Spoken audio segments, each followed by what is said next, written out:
more can I say? Top Billin. All right, Top Billin. Very excited to be talking about Kristian Fulton, a player who could definitely put himself amongst the pantheon of highly respected defensive backs at Louisiana State University, right? My man right here, you see him. I love to judge difficulty of task, right? So he's going against Amon Richards right here at the beginning of last year. If you know anything about Amon Richards before his career ended, he was on his way to being a first-round draft pick. So you get lined up across this guy in man coverage, unless you trust this player as a man coverage. Now check this out, legit man coverage. Now let's check it out how the sausage is made. There you go. You wait for him to react, but you stay calm. You stay calm. A lot of people right now, they see a guy like this who can run, they would immediately open up. But look, what does he do? Look at that.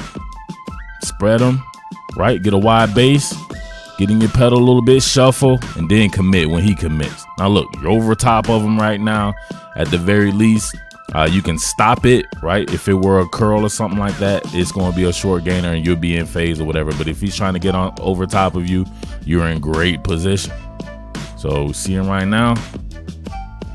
Look at this bad boy. Run with him. Trust your speed. Trust your speed. Now, Chuck, when he turns to locate, you turn to locate. When he does it, he could have maybe done it a little earlier, but the fact that he did it just lets you know why it's LSU football. He turned and located that bad boy and makes a POB, play on ball, going against Amon Richards right there. Now, this guy was out of football for like 2 years and stepped right into the fire right before the season got started.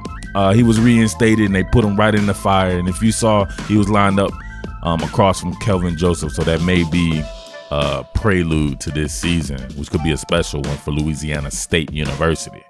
Once again, difficulty of task lined up on the field side right here, going against Henry Ruggs. Henry Ruggs is about to run a 4.2 at the combine, right?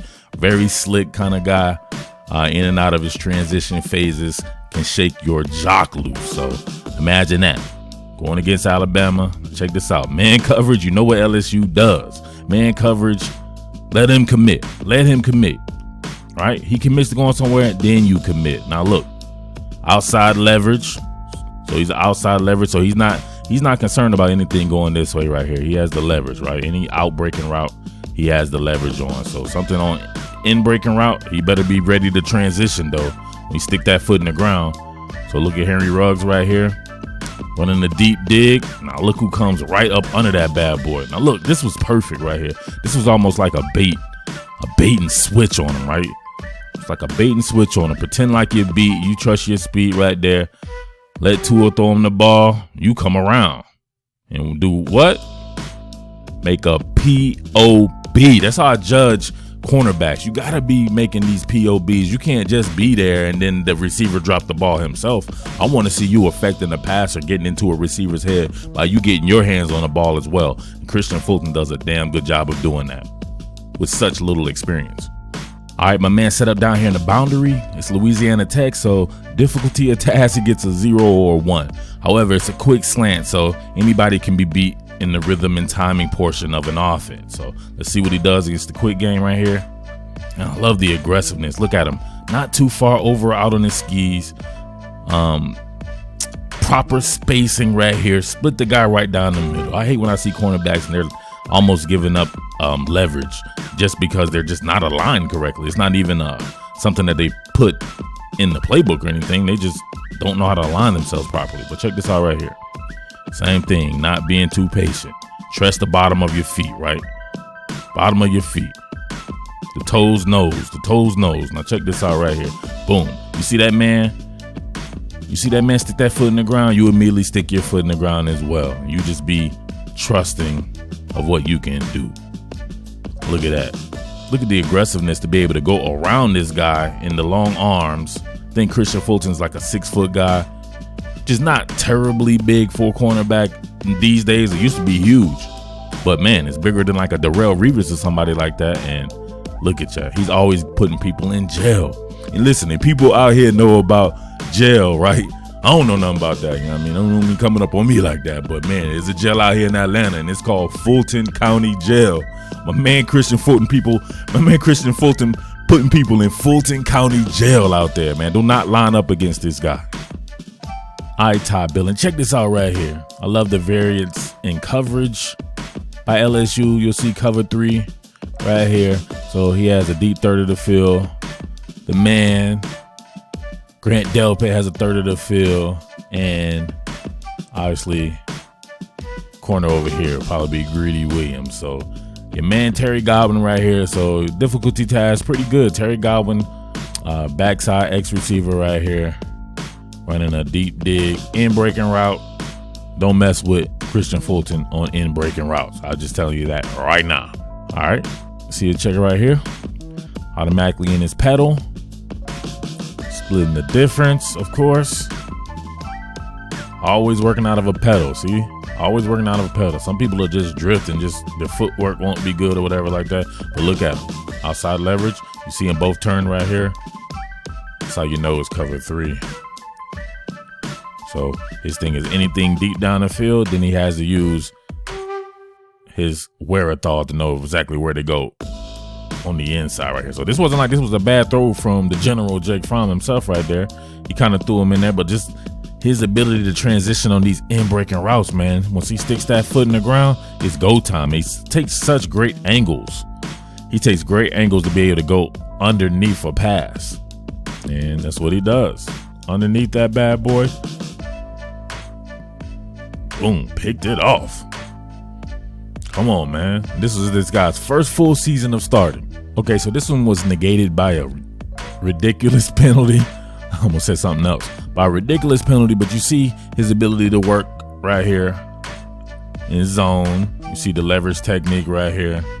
Looks like some type of variable coverage, maybe like a cover 6 or something like that. Got man on one side, perhaps.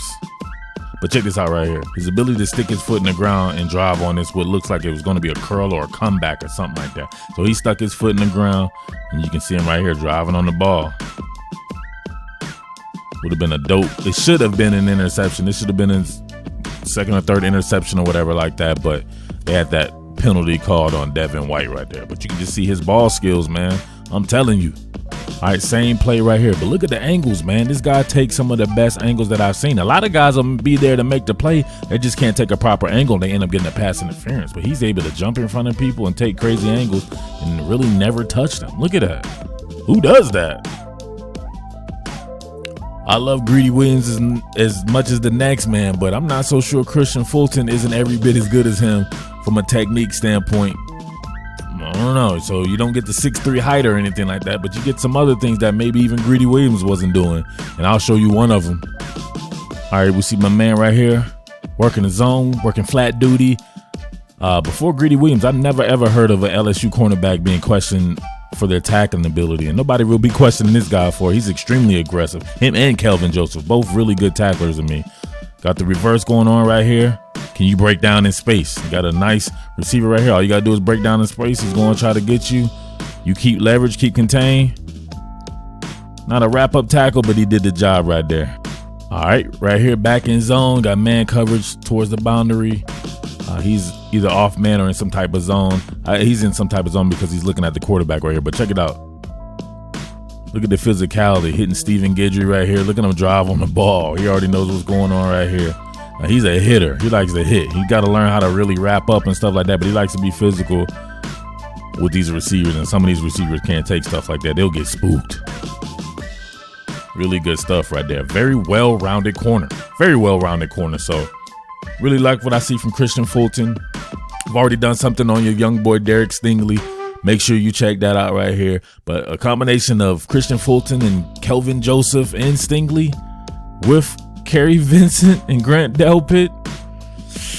I don't know. The secondary should definitely be, in my opinion, the best in the conference, perhaps the best in the country. A lot of good things going on over there at Louisiana State University. But make sure you keep it locked right here to Top Billin Sports, because you know I got you, all right? With that being said, your boy is out. Peace. What more can I say? Top Billin.